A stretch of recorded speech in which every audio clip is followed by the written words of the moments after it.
नमस्कार. मनमीतमध्ये तुम्हा सर्वांचं अगदी मनापासून स्वागत. तर चला बनवूया आपण चिकन दम बिर्याणी. पहिले आपण चिकन 2 पाण्याने अगदी स्वच्छ धुवून घेणार आहोत. मी गावरान चिकन घेतले आहे. पाऊण किलो गावरान चिकन घेतले आहे. ते बघा किती स्वच्छ धुले मी. तांदूळ पण आपल्याला तेवढेच घ्यायचे आहेत.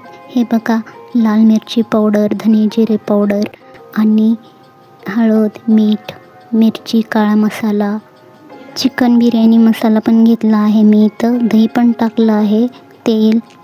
हे सगळं आपल्याला मिक्स करून अर्धा 1 तास आपण ठेवूया. आपण कांदे, टोमॅटो आणि हिरवी मिरची चिरून घेतली आहे. नंतर कुकरमध्ये तेल टाकून त्यात कापलेला कांदा लालसर तळून घेऊयात. नंतर त्यात तमालपत्र, दालचिनी आणि शाजिरा आणि इथं 5-6 मध्यम आकाराचे कांदे आपण चिरून घेतले आहेत. कांदे टाकूयात. नंतर परतून घेऊयात ते. मग त्यात आपण 7-8 हिरव्या मिरच्या टाकूयात. मग त्यात स्टार फ्लावर आणि अद्रक, लसूण आणि कोथिंबीरची पेस्ट ते पण आपण परतून घेऊयात. मग आपण अर्धा तास मॅरिनेशन करून ठेवलेलं चिकन पण यात घालूयात. हे गावरान चिकन आहे, त्यामुळं शिजायला वेळ लागतो, म्हणून आपण कुकरमध्ये हे 2 शिट्ट्या होईपर्यंत घालणार आहोत. मग ते परतून घेऊयात छानपैकी. आणि त्यात टोमॅटो पण घालून घेऊयात.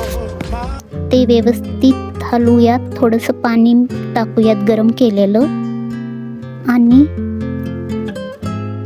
त्यात थोडं मीठ टाकूयात. मग कुकर लावून त्याला 2 शिट्ट्या होईपर्यंत ठेवूयात. इथं आपण गॅसचे फ्लेम फुल ठेवूयात. दुसऱ्या पातेल्यात आपण तेल टाकूयात.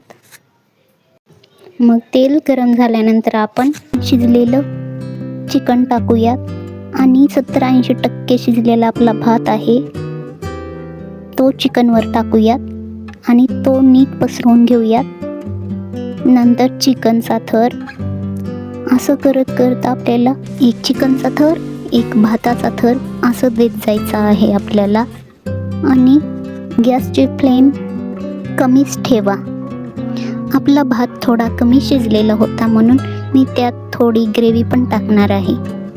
नंतर आपण तळून घेतलेला कांदा वरतून टाकूयात.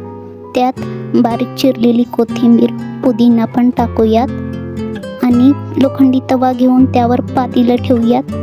वरतून थोडासा कलर टाकून त्यावर नॅपकिन ठेवून ताट ठेवूयात. त्यावर वजं ठेवूयात. तर चला बघूयात आपली बिर्याणी झाली. चिकन दम. ही बघा, आपली चिकन दम बिर्याणी झालेली आहे. वाव, सगळ्या घरात किती छान वास येतो बिर्याणीचा. आवडली तर लाईक करायला विसरू नका. हे बघा, आपली बिर्याणी किती छान शिजलेली आहे आणि खूप मोकळे झालेली आहे. आणि चिकन पण बघा किती छान शिजले, मस्त शिजलेलं आहे. आणि तुम्ही पण करून पहा एकदा. आणि व्हिडिओ पाहिल्याबद्दल धन्यवाद.